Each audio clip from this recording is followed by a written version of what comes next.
छत्रपती संभाजीनगर जालना स्थानिक स्वराज्य संस्था विधान परिषद निवडणुकीत मोठी राजकीय घडामोड घडली आहे।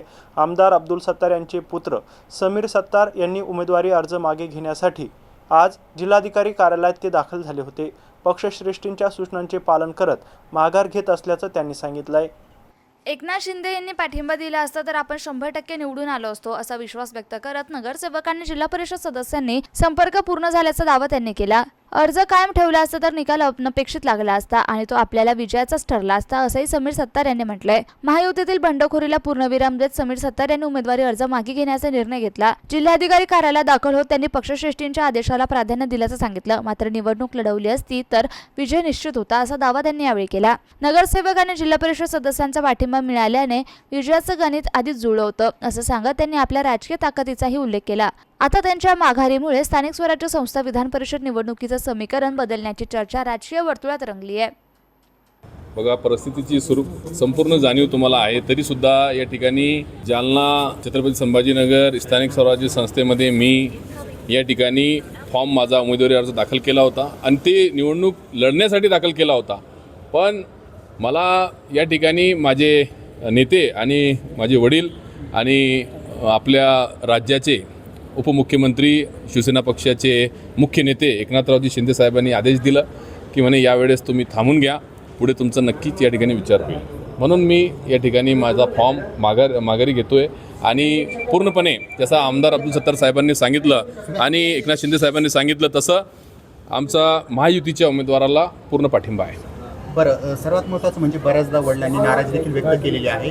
सन्मानजनक वागणूक किंवा तुम्ही पक्षासाठी जे काही इतक्या वर्ष कामं केली तर कुठेतरी अडचणी तुम्हाला फेस करावं लागतं। त्यांनी खतखत व्यक्त केलेली होती। मी एक सांगतो तुम्हाला, जी काही खतखत होती, जी काही अडचण होती, जे काही म्हणणं होतं ते एकनाथ शिंदे साहेबांसमोर साहेबांनी मांडलं आणि साहेबांचा त्या ठिकाणी समाधान झाला। ते सर्व गोष्टी क्लिअर झाल्या म्हणून माघार घेण्याचा आम्ही निर्णय घेतलेला आहे। बरं, आता पुढची वाटचाल काय असणार आहे? पुढे कोणत्या निवडणुकीमध्ये तुम्ही सहभाग होणार? कारण तुमचं नाव जिल्हा बँकेसाठी चर्चेत आहे। मी जिल्हा बँकेच्या संचालक पदासाठीचा माझा उमेदवारी अर्ज आजच भरून आलेलो आहे आणि निवडणूक मी लढणार आहे। राहिला प्रश्न जिल्हा बँकेच्या निवडणुकीचा तर ते आमचे नेते एकनाथरावजी शिंदे साहेब, खासदार भुमरे साहेब, आमदार अब्दुल सत्तार साहेब हे एकत्रित बसून त्या बाबतीतला निर्णय घेणार आहे आणि बाकीचे आमचे ज्या पक्षाचे आमदार आहेत ते आमदार सगळे बसून, आमदार महोदय सगळे एकत्रित बसून तो निर्णय घेणार आहे की ते निवडणूक कशा पद्धतीने लढायची। तुम्ही माघार घेतली आहे पण तुमचं असं ठरलंय का इकडे तुम्ही मागे घेणार आणि तिकडून ते मागे घेणार असं काही ठरलंय का? ते बघा, इतक्या वरच्या गोष्टी मला त्याच्या बाबतीत माहीत नाही। ते आमदार अब्दुल सत्तार साहेब तुम्हाला त्या बाबतीत माहिती देऊ शकतात, त्या बाबतीत मला माहिती नाही। पण जो काही निर्णय होईल लवकरात तुम्हाला या ठिकाणी कळवण्यात येईल। बरं, एकनाथ शिंदे यांच्या उपस्थितीमध्ये जी बैठक झाली होती त्यामध्ये कार्यकर्त्यांचाही विचार केला जाईल आणि तुमच्या या संदर्भातही अर्जासंदर्भातही चर्चा झाली होती। तर मग भविष्यामध्ये तुमच्या पाठीशी एकनाथ शिंदे उभा राहतील असे कळते? विशेष नाही, भविष्यात नाही, आजही आमच्या मागे ते उभे आहेत आणि उद्याही आमच्या मागे उभे राहणार एकनाथरावजी शिंदे साहेब। त्यांच्या विश्वासावरच आमदार अब्दुल सत्तार साहेब नेहमी म्हणतात, त्यांच्या विश्वासावरच आम्ही शिवसेनेत आहोत आणि शिवसेनेतच आम्ही राहणार।